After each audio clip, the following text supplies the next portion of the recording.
Good morning, students. So today we are going to start the new chapter of macroeconomics, that is aggregate demand and related concepts, right?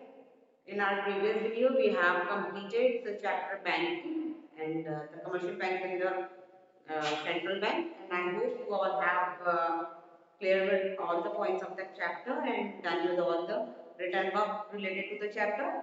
So let's start the new chapter, that is aggregate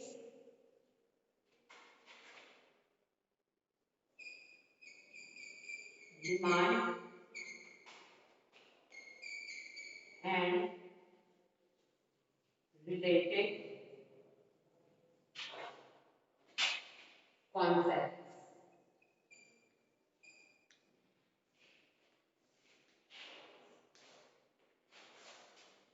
So student, first of all, the question is what is aggregate demand? Aggregate demand होता क्या है? तो देखो क्या बोल रहे हैं?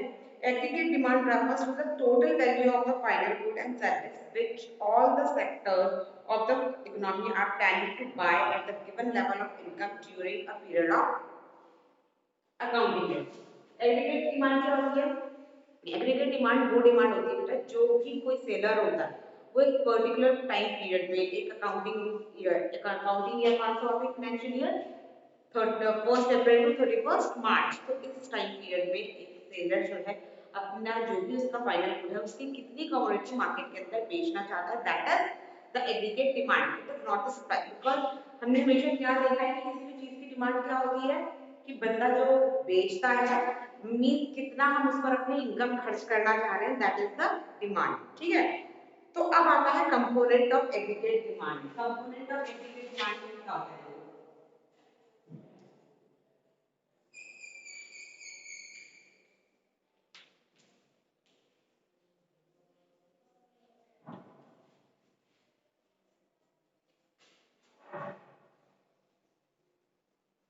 Component of aggregate demand में देखो क्या होता है।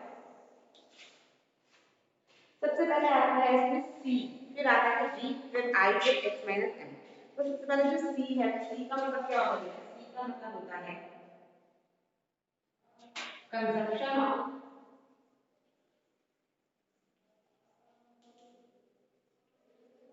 ऑफ प्राइवेट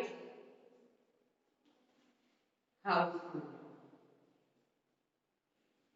ये प्राइवेट हाउस होल्ड कितना कंज्यूम कर रहा है, जितना वो कंज्यूम कर रहा है उतनी ही वो डिमांड भी कर रहा है। तो consumption of private household, right.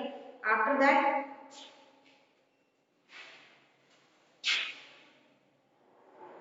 Ji, G का मतलब क्या होता है? जी का मतलब होता है गवर्नमेंट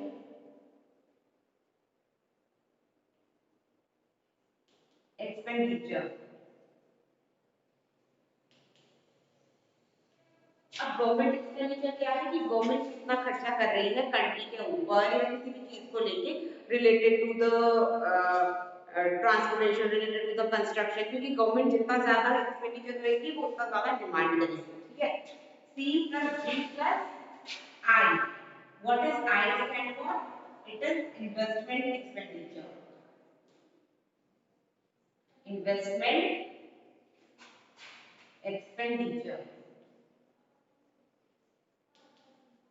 इन्वेस्टमेंट एक्सपेंडिचर कि गवर्नमेंट की साइड से या किसी भी जगह हम भी कितना एक्सपेंडिचर कर रहे हैं, कितना खर्चा कर रहे हैं, कितना इन्वेस्ट कर रहे हैं। तो जितना ज्यादा इन्वेस्ट करेंगे अपना कैपिटल बनाएंगे मीन उतना ही हम डिमांड कर रहे हैं। ठीक है, और लास्ट होता है आपका एक्स माइनस एम, मतलब इसको हम बोलते हैं नेट एक्सपोर्ट।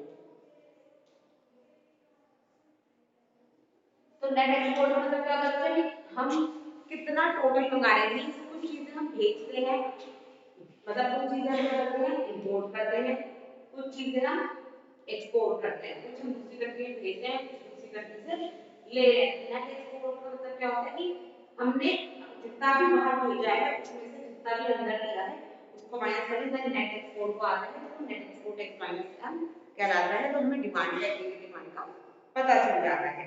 ठीक है, अब अगर हम इसका डायग्रामेटिक प्रेजेंटेशन देखेंगे तो वो कैसे होगा, देखो।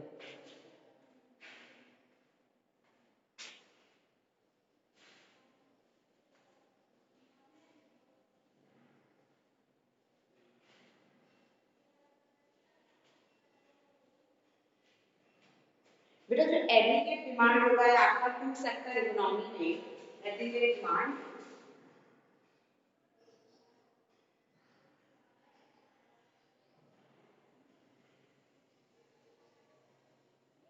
इन टू सेक्टर, तो उसमें क्या होता है आपका AD equals to C plus I, क्या होता है aggregate demand equals to consumption plus investment. ठीक है, तो इसको अगर हम डायग्राम में देखेंगे तो क्या होगा, देखो सपोज ये आपको इनकम दी है, इनकम दी है आपको 0, 100, 200, 300, 400, 500 एंड 600। ठीक है, कंजप्शन क्या है, कंजप्शन दिया है सी मतलब वो दिया है 40, 120, 200, 280,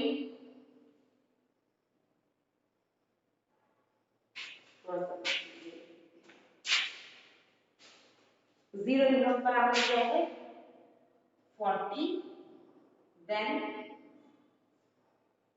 120, then 200, 280, 360, 440 and then 520। ओके, और इन्वेस्टमेंट कितनी है, इन्वेस्टमेंट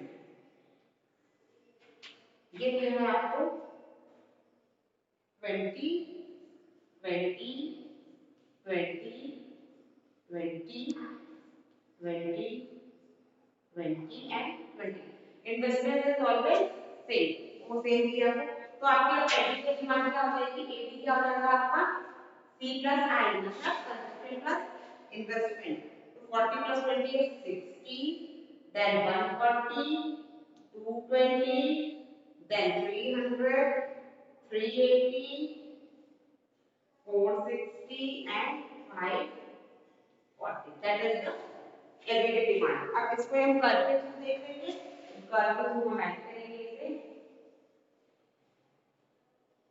अब अच्छा एक चीज होती है ना, एक होता है आपका ऑटोनॉमस इन्वेस्टमेंट। ऑटोनॉमस इन्वेस्टमेंट क्या होती है, तो ऑटोनॉमस इन्वेस्टमेंट क्या होती है कि चाहे आपका सैलरी का पैटर्न जो भी हो, आपकी जो इन्वेस्टमेंट है वो उतनी की उतनी है, दैट इज ऑटोनॉमस इन्वेस्टमेंट। ठीक है, तो अब देखो जैसे ये है आपका 0, ये x और ये y।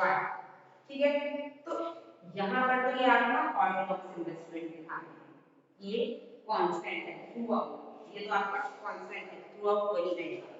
ठीक है, अब एग्रीगेट डिमांड है आपका c प्लस आई, तो c प्लस आई के क्या होगा देखो, इसको आपने वैसे ध्यान देने से, ये है आपका कंजप्शन जो धीरे धीरे करके बढ़ उठ रहा है, एंड ये है आपकी इन्वेस्टमेंट, ये है आपका कंजप्शन और ये है आपका इन्वेस्टमेंट। तो जब हम इन दोनों को ऐड करते हैं तो वो जो आपका आ जाता है वो आ जाती है आपकी ये वाली line, that is aggregate demand equals to C plus I. ठीक है, अच्छा ये हो गया आपका एस और ये हो गया आपका टी पॉइंट। ठीक है, क्या हो गया बेटा सी प्लस आई, इसका जो दोनों का पॉइंट होगा वो जाके आपका सी प्लस आई का एग्रीगेट डिमांड का कर्व आ जाएगा। ठीक है, अब आता है आपका next point, that is aggregate supply. What is aggregate supply,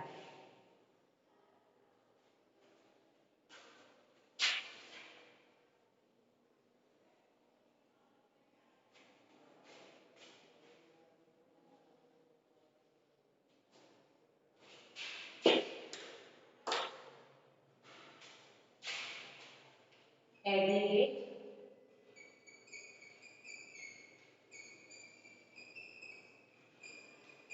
supply. अब जैसे एग्रीगेट डिमांड क्या है कि ओवरऑल फाइनल गुड्स का एक साल के अंदर अंदर जितना भी डिमांड है या जितना भी उस पर खर्चा किया जा रहा है, दैट इज एग्रीगेट डिमांड। तो एग्रीगेट सप्लाई सेम ही कॉन्सेप्ट है, जितना भी फाइनल गुड्स है सर्विसेज है वो एक साल के अंदर अंदर एक फाइनेंशियल ईयर के अंदर अंदर जितना भी एक प्रोड्यूसर मार्केट में डालना चाह रहा है, सप्लाई करना चाह रहा है, दैट इज एग्रीगेट सप्लाई। ठीक है, अब एग्रीगेट सप्लाई का जो है कॉन्सेप्ट वो क्या होगा, नेशनल इनकम। जितना एग्रीगेट सप्लाई होगी वही आपकी नेशनल इनकम होगी। ठीक है, तो अब इसमें क्या है कि इसके जो कंपोनेंट होते हैं वो कंपोनेंट क्या है आपके,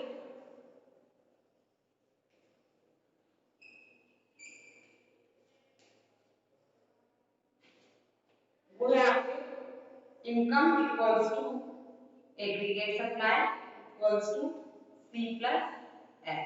क्या है, आपकी जो इनकम है वो आपकी एग्रीगेट सप्लाई के बराबर होनी चाहिए, आपकी एग्रीगेट सप्लाई आपकी सेविंग प्लस कंजप्शन के बराबर होना चाहिए। ठीक है, अब देखो अगर हम इसको करके तो देखें तो क्या होगा, सपोज ये है आपका इनकम,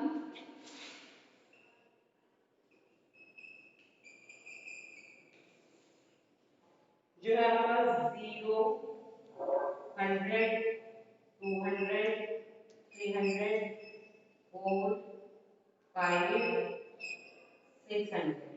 ठीक है, कंजप्शन आपको दिया हुआ है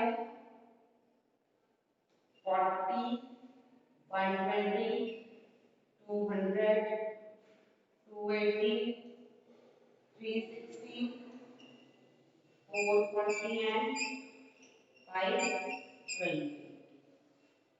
After that saving दी हुई है -40, -20, 0, 20, 40, 60 and 80।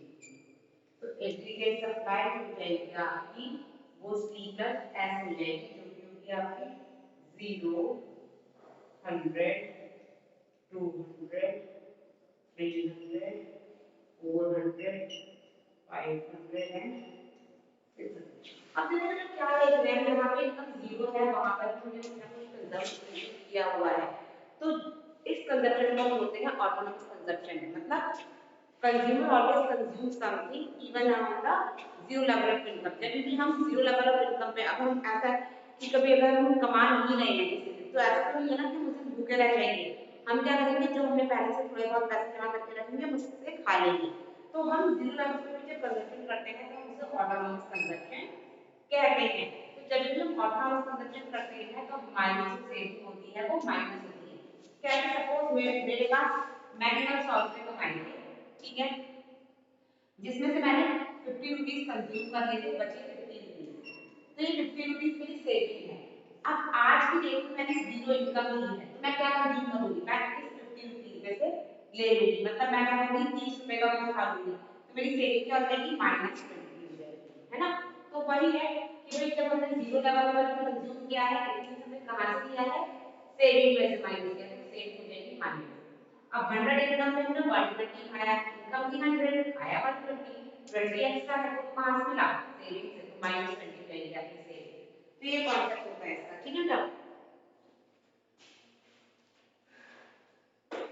इसको अगर हम कर देंगे तो कर इसका ऐसे बन जाएगा,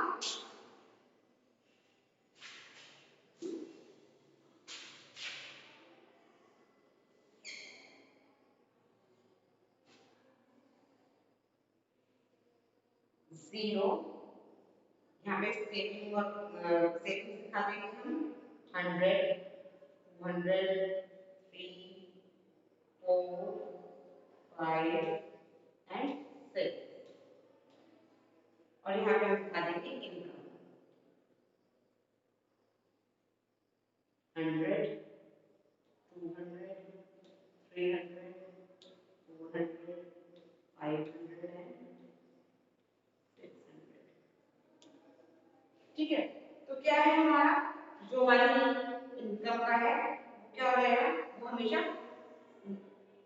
60 डिग्री का एंगल बनाती है। इनकम जो होती है हमेशा 45 डिग्री का ही एंगल बनाती है।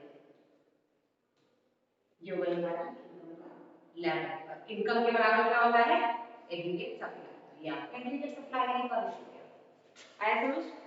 So the student, that is all for today. Tomorrow we'll discuss the further topic of the chapter. Till then you revise these because some of the points like aggregate supply, what is aggregate supply, what is aggregate demand are important for board examination. So revise it and prepare your own notes. Till then, take care.